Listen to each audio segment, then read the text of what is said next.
जिस जगह आज आप अभी यहाँ प्रेस कॉन्फ्रेंस हो रही है, ये खुद एक वक्फ प्रॉपर्टी है जो 123 वक्फ प्रॉपर्टीज़ की लिस्ट के अंदर है। यहाँ आप देख सकते हैं, आपके पीछे ये वो जगह है जहाँ मुहर्रम के मौके पर खुद होम डिपार्टमेंट तक का इन्वॉल्वमेंट होता है और 70 ताज़िए तो एक ही जगह दफन होते हैं 10 मुहर्रम को। उसके अलावा चहलुम के मौके पे जामा मस्जिद से यहाँ आता है, साथ में बुलबुल आता है। पूरे साल यहाँ पर ज़ायरीन आते हैं। यहाँ पीछे देखेंगे आप, मज़ार और कब्रें आपको सब जगह मिलेंगी। इसकी 4 दीवारी खुद गवर्नमेंट रिकॉर्ड के हिसाब से 350 साल पहले बनाई गई थी। करबला 800 साल पुराना रिकॉर्ड है, ऑफिशियल रिकॉर्ड की बात कर रहा हूँ मैं। ये वो रिकॉर्ड कर रहा हूँ जो भारत सरकार मानती है, जो गवर्नमेंट मानती है कि इस करबला की 4 दीवारी 350 साल पुरानी है।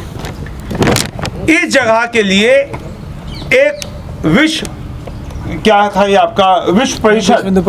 हिंदू परिषद इन्होंने एक केस दायर किया जिसके अंदर ये कहा गया कि 123 वक्फ प्रॉपर्टीज को सरकार ने वक्फ बोर्ड को दे दिया है, जो अपने में ही एक बोगस बात थी, जिसका सबूत ये है कि वक्फ बोर्ड का खुद जो है वो आज़ादी के बाद बना है। और भारत सरकार की बात जहाँ तक है देने की, तो ये सवाल ही नहीं उठता, क्योंकि ये वक्फ जायदादें सैकड़ों साल से वक्फ के तौर पे इबादत के लिए, रिलीजियस अरकान के लिए इस्तेमाल होती रही। अब जहाँ तक बात है अभी वक्फ बोर्ड के 2 मैन कमेटी को जवाब ना देने की, तो सबसे पहले ये मैं आपको दिखाना चाहूँगा, ये आप देखेंगे, ये अंजुमन हैदरी जो लार्जेस्ट शिया ऑर्गेनाइजेशन है पूरे हिंदुस्तान की। हम लोगों ने इस पूरी प्रोसीडिंग के अंदर बाकायदा पार्टिसिपेट किया, और खाली 2 मैन कमेटी में नहीं, इससे पहले 1 मैन कमेटी बनी थी। 1 मैन कमेटी के अंदर भी हम लोगों ने पार्टिसिपेट किया, और उसके बाद 2 मैन कमेटी के अंदर हम लोगों ने हर तारीख पर जाकर पार्टिसिपेट किया, जिसकी तारीख है 23/5/2022 की भी है, 1/6/2022 की भी है, 21/6/2022 की भी है, 4/7/2022 की भी है। हम हर तारीख पे गए, हमने तमाम सबूत और दस्तावेजात वहाँ 2 मैन कमेटी में दिए। एक रिटायर्ड जज साहब होते थे, रिटायर्ड SDM होते थे, और वहाँ पर हर बार DDA ने आने के बाद ये कहा कि हमारे पास कोई सबूत ऐसा नहीं है कि ये वक्फ जायदाद नहीं है, हम कुछ नहीं देना चाहते। हमने बार बार कहा कि अगर आप कुछ देना चाहते हैं तो हमें दें, हम उसका जवाब देंगे, मगर वहाँ पर कोई सबूत DDA प्रोड्यूस नहीं कर पाया। इसी तरह हमारे इमामिया हॉल की तरफ से भी जो हमारा वक्फ है, और बहुत सारे मुतवल्लियान ने वहाँ पर जवाब दिए। मगर उसके बाद जिस तरीके से ये लेटर लिखा गया है, जो अभी डिप्टी LNDO ने, कि कोई रिप्रेजेंटेशन, आप कोर्ट का ऑर्डर पढ़िए, कोर्ट का ऑर्डर है कि जितने भी स्टेक होल्डर्स हैं उन सब से जवाब लिया जाए, उनके ऑब्जेक्शंस लिए जाएं। तो जब स्टेक होल्डर्स में जो हम गजटेड मुतवल्ली हैं, हम सब ने अपने जवाब दे दिए, तो फिर ये ऑर्डर जो निकाला गया कि कोई जवाब नहीं आया, ये पूरी तरह एक बड़ी साजिश की तरफ इशारा करता है। और इससे भी बड़ी साजिश जो असली मैं आपको बताने जा रहा हूँ, ये जो अमानतुल्लाह खान है और केजरीवाल है, इन लोगों ने ये पूरी कॉन्स्पिरेसी रची है। केजरीवाल साहब मुसलमानों के हितैषी बनने का जो ढोंग रचते हैं, ये उस साजिश का हिस्सा है। उन्होंने कोई भी वक्फ बोर्ड का फैसला, जैसा भी महमूद पाचा साहब ने बताया, बोर्ड लेता है। अगर 2 मैन कमेटी में अपीयर नहीं होना है, उसका फैसला बोर्ड लेगा, कोर्ट जाना है, उसका फैसला बोर्ड लेगा। इस मामले के अंदर कोई बोर्ड रेजोल्यूशन पास नहीं किया गया।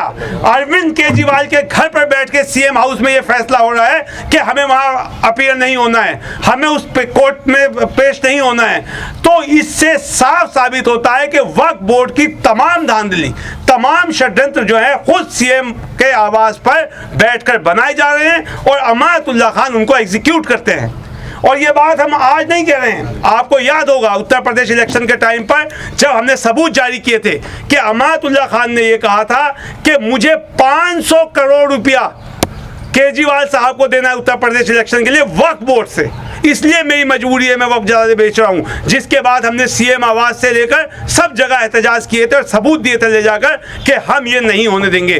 तो आज वो कॉन्स्पिरेसी साफ हो गई है कि डिप्टी LNDO ने एक गलत लेटर लिखा कि किसी स्टेक होल्डर का कोई जवाब नहीं आया, इसलिए ये केस ख़त्म हो गया, और अमानतुल्लाह खान ने फौरन उस बात को एक्सेप्ट कर लिया, तस्लीम कर लिया कि हाँ हमने जवाब नहीं दिया था क्योंकि हम कोर्ट गए हुए हैं। तो ये पूरी तरीके से हमारे केसेस को, इन वक्त जायदादों को लूटने की एक बड़ी साजिश तो है ही, साथ में इसकी असली साजिश जो है वो आप सबको समझना ज़रूरी है। ये साजिश है एक ऐसा माहौल पैदा करने की ताकि मुसलमानों के अंदर अफरा तफरी फैल जाए। जब आप समझिए कोर्ट के अंदर वक्फ बोर्ड नहीं जाएगा, एक ऑर्डर पास हो गया, जैसे आज ऑर्डर पास हो गया है कि सब वक्फ प्रॉपर्टीज पर नोटिस लगाया जाए, तो ये नोटिस अगर जहां पर लाखों श्रद्धालु यहाँ आते हैं, यहाँ पर अगर आजकल को कोई कब्जा लेने के लिए नोटिस लेके आएगा तो लाखों लाख लोग यहाँ इकट्ठा हो जाएंगे। और जब वो इकट्ठा होंगे, क्योंकि उनका कॉन्स्टिट्यूशनल राइट है, ये जमीन उनकी है, तो फिर ये जो मक्कार ये अमानतुल्लाह खान, वक्फ चोर वक्फखोर अमानतुल्लाह खान, ये अरविंद केजरीवाल के साथ मुसलमानों का हितैषी बन के खड़ा हो जाएगा। ये खड़े होकर फिर कहेंगे कि हम जान दे देंगे मगर वक्फ जायदाद नहीं जान देंगे, जबकि अगर देखा जाएगा तो पूरी कॉन्स्पिरेसी खुद सीएम आवास के ऊपर रची गई है। इसके पुख्ता सबूत है। अमानतुल्लाह खान ने कोई बोर्ड रेजोल्यूशन पास नहीं किया है, जिसके वजह से और ना ही किसी मेंबर को बताया है। और आज जो लेटर लिखा गया है, आपने देखा होगा, जो अभी कॉपी दी गई है, जो वक्फ बोर्ड की मेंबर है नईम फातिमा, उन्होंने हैरानी जाहिर की है कि इस तरीके से कैसे हो सकता है, बोर्ड मेंबर्स को बताया ही नहीं गया है। तो इस हालात के अंदर अब जो ये चीज़ें सामने आई हैं, तो हम लोग अभी मौलाना कल्बे जवाद साहब आगे का लाइन ऑफ एक्शन बताएंगे, मगर हम इस पे जल्द ही FIR भी कराएंगे अरविंद केजरीवाल और अमानतुल्लाह खान के खिलाफ। और जो ये नाटक रचा जा रहा है कि हम वक्फ जायदादों को बचाएंगे, ये बचाने वाला नहीं है, ये रक्षक नहीं है, भक्षक है असलियत में। यही वक्फखोर है। इसने आज समझ लीजिए ये कैसा चेयरमैन है, इसके खिलाफ no confidence motion lieutenant governor साहब के यहाँ जमा है, उसके बावजूद ये बोर्ड में जा रहे हैं। एंटी करप्शन ब्रांच ने इन्हें अरेस्ट किया अभी वक्फ चोरी के मामले में, उसके बावजूद ये सबूत मिटाने वहां जा रहे हैं। ED के अंदर इनके खिलाफ मुकदमा चल रहा है, इसके अलावा ACB में चल रहा है, दिल्ली पुलिस में चल रहा है, तमाम जगह इनके वक्फ के लूटखोरी का मुकदमे चल रहा है। और अब फिर वही क्राइम जो है ये दोबारा कर रहे हैं, जिससे साफ साबित हो रहा है कि ये ही असली कॉन्स्पिरेटर हैं और इसमें अरविंद केजरीवाल इनके पीछे से मदद कर रहे हैं। और ये एक बड़ी साजिश है जिसे हमारी केंद्र सरकार को भी समझने की जरूरत है कि ये इनके ट्रैप में ना आए। ये केजरीवाल का एक ट्रैप है, जिस ट्रैप में ये चाह रहे हैं कि मुसलमान आ जाएं, सड़कों पे आएं और फिर केजरीवाल जो है अपनी राजनीतिक रोटियां सेकें। तो इसके लिए जल्द FIR भी होगी।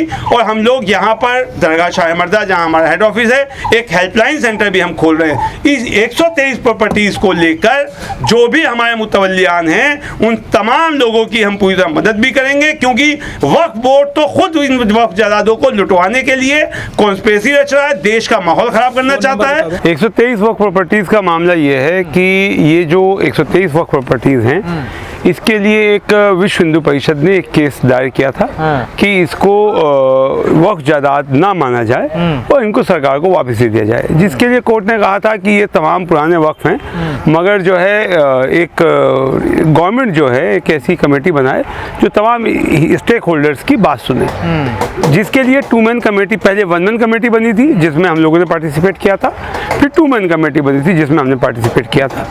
मगर दिल्ली वक्फ बोर्ड ने जो अरविंद केजरीवाल साहब के साथ साजिश के तहत अमानतुल्लाह खान जो चेयरमैन है दिल्ली वक्फ बोर्ड के, उन्होंने 2 मैन कमेटी के सामने अपना पक्ष नहीं रखा, जिसकी वजह से LNDO ने भी बड़ा हबड़ा दबड़ी में एकदम जो है एक आदेश पारित कर दिया कि क्योंकि जो है दिल्ली वक्फ बोर्ड ने कोई जवाब नहीं दिया है, तो लिहाजा जो है इन वक्फ जायदादों पे कब्जा ले लिया जाना चाहिए। तो जो पूरी तरीके से बेबुनियाद बात है। अंजुमन हैदरी ने और दूसरे मुतवल्लियान ने जो खुद वक्फ एक्ट से गवर्न होते हैं, हम लोगों ने वहाँ पर अपनी रिटर्न सबमिशंस भी दिए, प्रोसीडिंग्स में पार्टिसिपेट भी किया, और वहाँ पर DDA ने बाकायदा कहा था कि हमारे पास कोई सबूत नहीं है जिससे साबित हो कि ये जगह जो है ये DDA की लैंड है और ये वक्फ भूमि नहीं है। तो उसके बाद आई थिंक ये लेटर जो है ये किसी बड़ी साजिश के तहत अरविंद केजरीवाल और अमानतुल्लाह खान ने LNDO के साथ मिलकर जारी करवाया है, इसके लिए हम जल्दी FIR दर्ज कराएंगे। तो सर ये जो 123 प्रॉपर्टीज है तो ये अभी वक्त की है या अब DDA की हो गई हैं सर? ये नहीं, DDA की तो हो नहीं सकती, क्योंकि ये लॉ ऑफ द लैंड है, once a waqf always a waqf. जो वक्फ है वो वक्फ रहेगा। अब आप समझ लीजिए, अगर कोई मंदिर है तो वो मंदिर कभी एक्वायर हो सकता है, नहीं होगा। कोई चर्च है, एक्वायर हो सकता है, नहीं होगा। अगर चर्च एक्वायर करें, किसको मुआवजा देंगे? क्या ईसा मसीह जी को जाके देंगे? अगर मंदिर एक्वायर होगा, क्या राम जी को जाके मुआवजा देंगे? ये अगर करबला एक्वायर होगी तो क्या इमाम हुसैन को जाके मुआवजा देंगे? किसको देंगे? इनके मालिक जो होते हैं, मंदिर, मस्जिद, गुरुद्वारा, इन सबके भगवान होते हैं, तो इनका मुआवजा किसे दिया जाएगा? इसलिए इनका कभी एक्विजिशन हो ही नहीं सकता और ना ही हुआ है। तो ये किस तरीके से DDA LNDO की होगी? ये बेहुदा और बेबुनियाद बात है।